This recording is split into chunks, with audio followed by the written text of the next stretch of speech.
Big third quarter for these Cats because that's what they do. They finished the last minute of the second quarter on a bit of run to close it to just a 5-point game, and then they came out and just worked it. Warriors, 302 points better in third quarters for the last 5 seasons. Here you see him just pounding inside. Kawhi Leonard on why all the open looks, fellas? You know, a lot of layups and open looks, and that was pretty much the game right there. Went on like a 15, 18-0 run, I believe, and you know, you can't do that with a championship team on the other side. 18 would be correct. DeMarcus Cousins, big part of that run inside, Boogie. Whereas 3 of 4 field goals when Cousins got a touch. Klay Thompson scored or assisted on 13 of the 18 points during the. Basically, everyone contributed. And Curry, here's him talking about when the good is really good. When you come to the timeout after a couple runs like that, and everybody's involved, whether they're scoring or setting screens or making the assist or whatever the case is, everybody feels good, and the vibe is just solid. They just kept vibing. 18-0 run to start the third. There's Klay again. At that point, it was 16. They scored 38 buckets in this game. They assisted on 34 of them. Warriors, 34-21. They win the third quarter. They lost the other 3 quarters, but managed the big third quarter, carried them through. 109-104 is the final. If you go back to that final minute of the second quarter, the run was 24-1 in each of their last 4 wins. The Warriors have gone down by double digits, and then here we come. Saw Golden State outscore their opponents by 56 in the second half of those games. That includes a plus 40 mark in the be ready for them coming out of the locker room.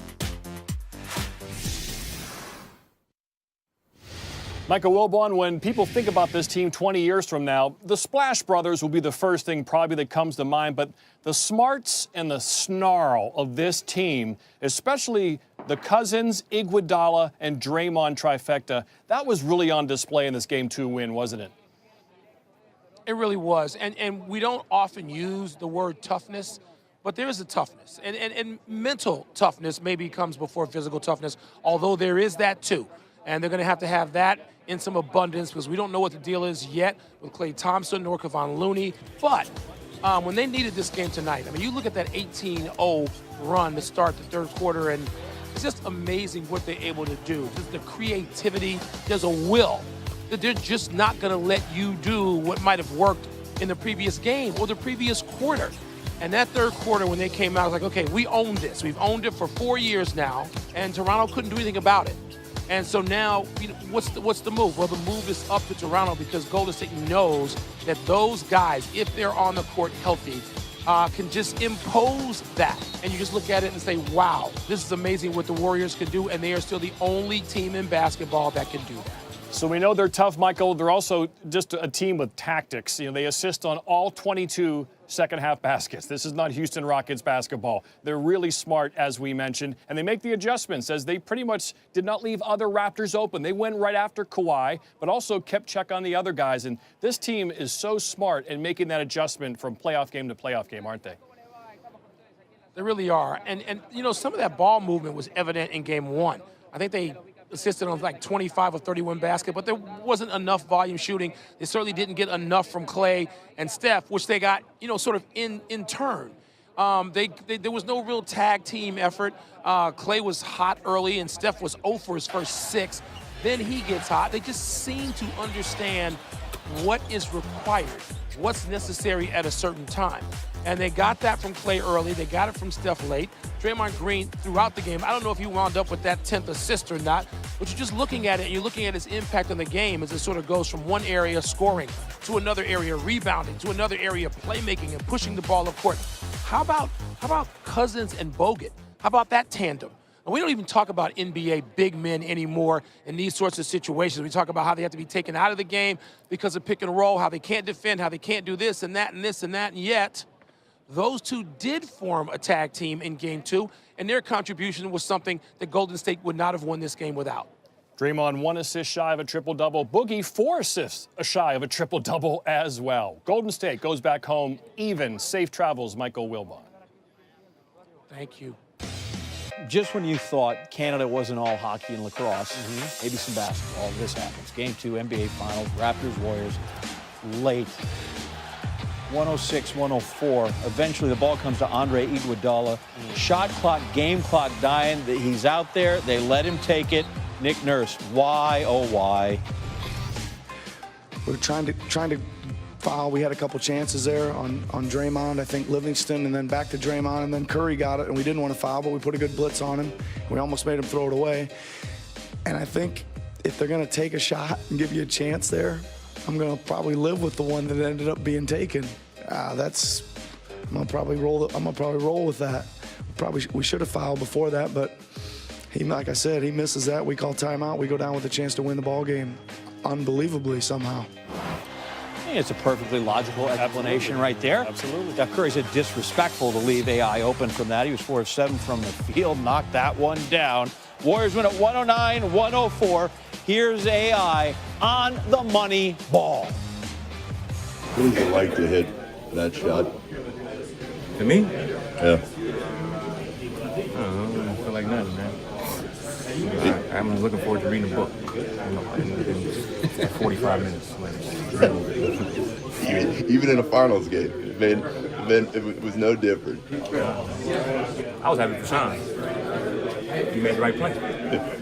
That's it.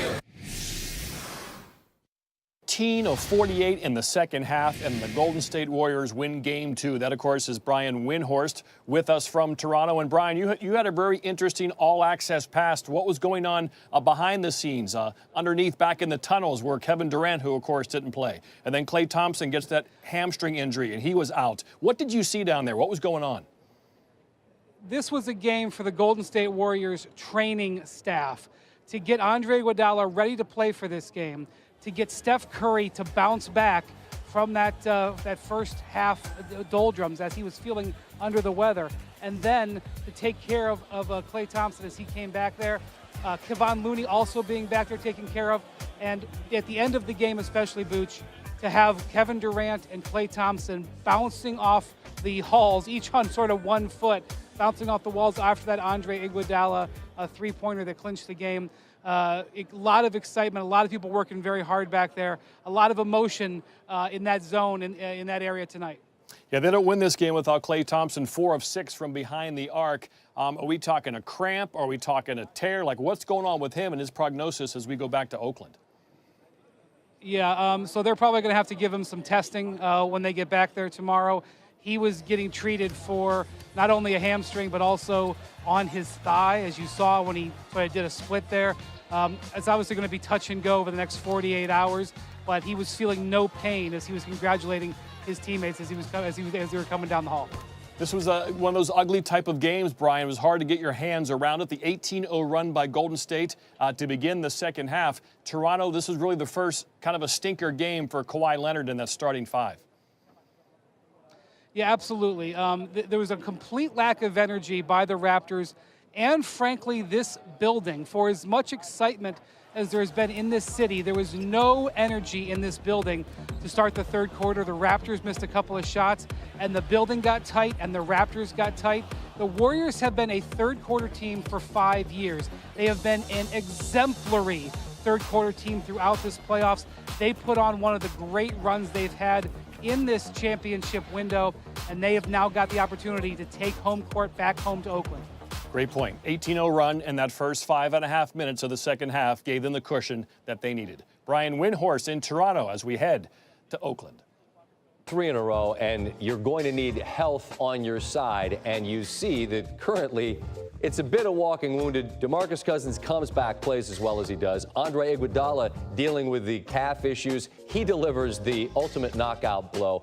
Kevon Looney wasn't able to go in this one because of the chest contusion, and then Klay Thompson obviously out with that hamstring that Coach Kerr was just talking about. We welcome in the great Doris Burke now, and Doris, look, there's so many things to look at here, and I guess I would just start with the guys that were on the floor and were asked to deliver, were able to. What does that say about the collective of this group? I just thought the whole night was the epitome of championship medal. When you want to understand what it looks like, it looked like tonight from the Golden State Warriors, and it was across the board. The confidence that Quinn Cook showed in knocking down shots after Klay Thompson hits that, the thigh injury or the hamstring injury. Kevon Looney going down. I mean, just I thought it was extraordinary across the board, and it was really, to me, I know there were some X's and O's, but to me it was about toughness and make them feel you, and defensively having the pride to say, you're not doing to us what you did the other night. Championship medal, that's what this was all about for me. I completely agree, and I think, you know, you heard Draymond after that last game talk about what Siakam did, and he said, look, we're not going to have that. I mean, 52 in game one, he and Gasol combined for 18. When Kerr says make them feel us, you asked him specifically about that. Doris, what do they mean? What does that mean specifically? Well, I think first and foremost, you have to come with a level of intention, and it starts always with getting back in transition. When we asked Steph and Draymond what did not translate on film that you saw in game one, and spot on immediately, both of them said speed. So the first thing they had to do was get back and build their defense and make them play in a half court. Then it's about intention. What are you trying to do from a tactical standpoint? What are you sending at Kawhi Leonard? How are you recovering to shooters? It just felt like a completely different team on the defensive end. And I will say this, and I heard Jeff Van Gundy talk about this, like at some point, when do you not have enough? It felt fragile tonight, Scott. I missed a good portion of this basketball game because I was constantly heading back to the locker room for one injury or another. I think in light of what they had to fight through just in the course of the game, and Steph Curry, I'm telling you the truth, he tried to sprint off the floor because he was not feeling well, and he's a consummate pro, and he came back and answered the questions, but he wasn't right all night long. So this to me was just a special win. If they walk away with this championship, they're going to remember game 2 on the road in Toronto. Yep, because it was really, in many respects, not a work of art, but nobody cares when you're having a parade, man. Can you win 4 games? And you got to win them ugly, and they did. Doris, appreciate the time always. Thanks, Scott. All right. Another look at the winning play, what ultimately provided a cushion that was too great for the Raptors to overcome. After very nearly losing the ball, Livingston finds Iguodala, and a former Finals MVP looked at it, thought about it for a split second, was like, I'll pull this. All of y'all, hold this L. Take it with you. Big shot from Iguodala. And that helps Steve Kerr vault up this list. As a player and a coach, the man's been involved in the finals 10 times. It's almost embarrassing. Nothing to be embarrassed about. Look at that company. He's now up to 76 victories. We welcome in Paul Pierce. And Paul, Doris was just talking about the fragile nature of the guys on the court and who is able to go and who's not. I want to ask you about a Raptors team that was cooking with gas, man. They take out Milwaukee 4 straight. They went on their home floor in this one. They're up double digits in the second, and now it's the series is tied. How fragile is confidence when you're new to this and the champs respond as they did? I think their confidence is fractured. I mean, I think it started there in the second quarter when they had a chance to really expand on the lead. Golden State pulled it within 5. Then they came out in the third quarter, went on this 18-0 run, and that really put a dent in their confidence. When you waste a game like this, that Kawhi Leonard goes off for 34 points, 14 rebounds, you lose this game. Now you got to go on the road in Golden State where they're as tough as anybody in the NBA. They know that it's an uphill battle from here on out. Paul, help me understand. I mean, look, you played at a star level in this league, but when you've got guys like, say, a Cook on your team, and you're a role player means you play your role. Be great in your role, right? That's the old saying. Yes. How do you create a culture where a guy knows his role, but then when that role changes, he's able to elevate his game to a different type of role? Well, you know, everybody wants more. You know, when you win, you know, Cook was on the championship last year team, and everybody wants more. But he has an understanding of this is what they need from me right now for us to win. And then now when guys go down, he says, okay, I'm going to get more of an opportunity. I've been waiting on this opportunity for a long time. And he steps into that expanded role, and he steps up a role that he's been wanting probably all year long. But, you know, patience is virtue. He stepped right into that role and knocked down some key shots. I mean, he made a huge impact on tonight's game, and, you know, that's what championship teams are all about. Agreed. Now, Golden State's been able to figure out how to survive without Durant for the stretch that they have, including that end of Game 5 against Houston and then Game 6 on the road. They were able to get through Portland, and so far, here they are with a split. But if Clay's hamstring's not right and you got to go without him, and you got to go without KD. At some point, man, 48 minutes is a long time without those guys. Can you win a game without those guys, even at home? You know what? After tonight, I'm not putting anything past the Golden State Warriors. Understood. I mean, they have the championship DNA. I feel like whoever they put out there, they can get it done. You know, you have the two-time MVP in Curry. You have Finals MVP in Iguodala. Cousins is starting to come around. So I wouldn't put it past them. If Klay doesn't play or KD doesn't play, Golden State is still a great team. And I'd be remiss if I didn't just get, as a guy who's been through it, you try to play hurt, you try to come back from injuries. Boogie Cousins, I'm amazed that he's able to give them that. What did you make of his performance tonight, Paul? It was extraordinary, to tell you the truth, because I didn't expect him to give much in this series after coming off 2 injuries in this season. Right. For him to have an impact, and this kind of impact in just his second game, I'm amazed. I mean, he outplayed Gasol and Ibaka together. Huge points, huge rebounds, huge defense, his passing. And, you know, my hat's off to him because I doubted he can even help this Warriors team in this series, and he's been a big contributor tonight. Amazing. Paul, thanks so much for the time. Good to visit, man. All right, thank you. And, I mean, this is the graphic representation of just the minutes because, look, everyone had their jokes about, you know, what kind of shape could the man be in. You heard Steve Kerr mention it. They thought maybe he could give him 20. Well, 28 minutes, and Looney goes out, so Bogut comes in and he gives you something. But a double-double and, you know, four assists shy of a triple-double. And Boogie perhaps will be joining us as we continue to discuss this series evening victory. Stephen A. Smith definitely set to join us.